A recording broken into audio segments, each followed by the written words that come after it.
हमारा दिमाग तो खराब नहीं हो गया? उस लड़की को प्रपोज करके आ रहे हो जिसकी वजह से हम सब दुनिया में तमाशा बन गए। वो माफी मांग चुकी है बीजान। जानते हो तुम्हारे चचा को कितना दुख हुआ है तुम्हारी इस हरकत से।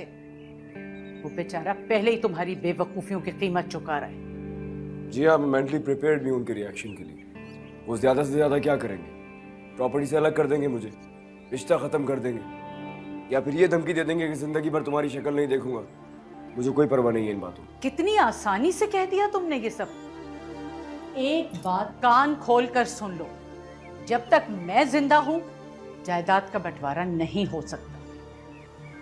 बीजान, ना तो मुझे जायदाद में कोई इंटरेस्ट है और ना ही रिश्तों को बरकरार रखने में। मैं सिर्फ ये बताना चाहता हूँ कि मैं नगीन से शादी करने जा रहा हूँ।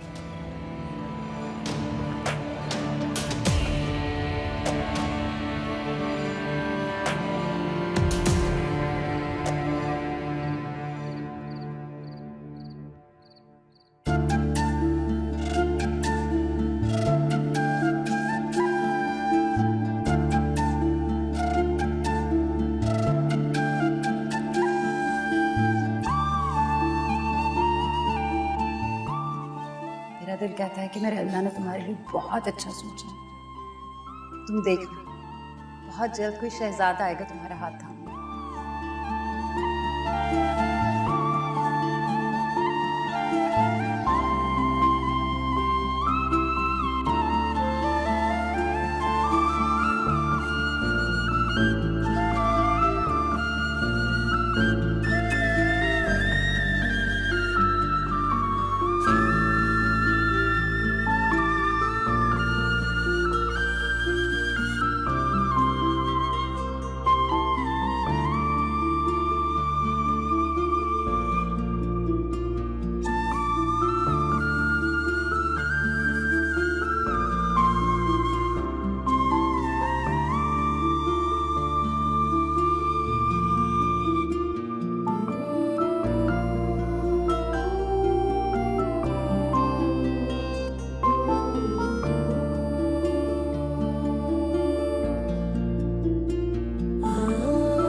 क्या लेने आई थी वो वहां, और तुम लोगों ने उसे अंदर जाने कैसे दिया?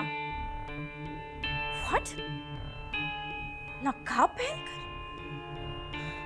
तुम लोग एक अनजान लड़की पे भरोसा करके उसे सुल्तान के रूम में कैसे भेज सकते हो? तुम्हें अंदाजा भी है कि इस चीज का कितना बड़ा स्कैंडल बन सकता है? I can't believe कि सुल्तान उस थर्ड क्लास लड़की को मिलने पे राजी हो गया। इसकी जगह कोई गैरतमंद आदमी होता ना तो धक्के देके उसे बाहर निकाल देता। जो भी करना है मुझे करना पड़ेगा। पहले ही तुम्हारे मशवरे पे अमल करके मैंने वो वीडियो अपलोड कराई और डैड जमाने भर में जलील हुई। उस लड़की का तो कुछ बिगड़ा नहीं, लेकिन हमारा नुकसान हो गया।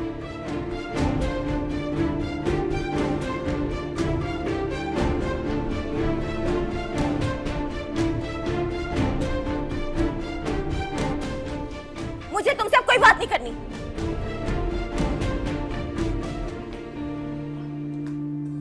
वो मैं अपनी फ्रेंड से बात कर रही थी। खबरदार जो तुमने एक लफ्ज भी झूठ का मुंह से निकाला तो तुम्हारी सारी बकवास मैंने सुन ली है।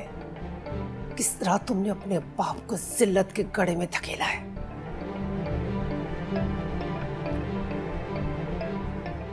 मैं डैड का बुरा नहीं चाहती थी। मैंने ये जाल तो सुल्तान की जान उस लड़की से छुड़ाने के लिए बचाया था। तुम्हारे बिछाए हुए जाल ने पूरे खानदान को अपनी लपेट में ले लिया है। सुल्तान या उस लड़की का कुछ नहीं बिगड़ा, लेकिन तुम्हारे बाप का सियासी कैरियर तबाह हो गया। और जब उन्हें पता चलेगा कि इस साजिश में उनकी बेटी इन्वॉल्व है तो वो तुम्हें कभी माफ नहीं करेंगे। उन्हें अपनी सियासत, सीट दुनिया में सबसे ज्यादा प्यारी है। वो उसी से मोहब्बत करते हैं, तुमसे भी नहीं। मुझे डैड की परवाह नहीं है। मुझे किसी की कोई परवाह नहीं है। मुझे सिर्फ सुल्तान की परवाह है। अगर मैंने अपनी मोहब्बत को पाने के लिए डैड का जरा सा नुकसान कर दिया तो क्या बुरा? जरा सा नुकसान? मुजद्दिद की हालत देखी है तुमने? क्या हासिल हुआ तुम्हें? बताओ। सुल्तान मिल गया वो तुम्हें? बहुत जल्द मिल जाएगा। आपने देखा नहीं है, उसकी नजरें डैड के सामने झुक चुकी हैं। उसके बाद मेरे से शादी करने के अलावा कोई ऑप्शन ही नहीं है। वो आपके पैरों में गिड़गिड़ा के मेरा रिश्ता लेगा। मॉम अब देखना तो सही। बड़ा एतमाद है ना खुद पर। तुम्हें पता है वो उस गरीब लड़की से शादी करना चाहता है और उसने उसको प्रपोज किया है। कैसी बातें कर रही हैं आप? वो क्यों ऐसा करेगा? मैं नहीं कह रही हूं, तुम्हारी बीजान कह रही है। उनका अभी अभी फोन आया था। वो बता रही थी कि सुल्तान इस बार अपने फैसले पर डटा हुआ है। उसे किसी की परवाह नहीं, ना ही अपने मर्तबे की, ना ही नाम, ना ही इज्जत। उसने साफ लफ्जों में बीजान को कह दिया है कि मैं शादी करूंगा तो उसी नगीन से करूंगा। और बीजान ने उसके सामने हार मान ली है और वो अनकरीब सुल्तान का रिश्ता उस गरीब लड़की के घर लेकर जाने वाली है।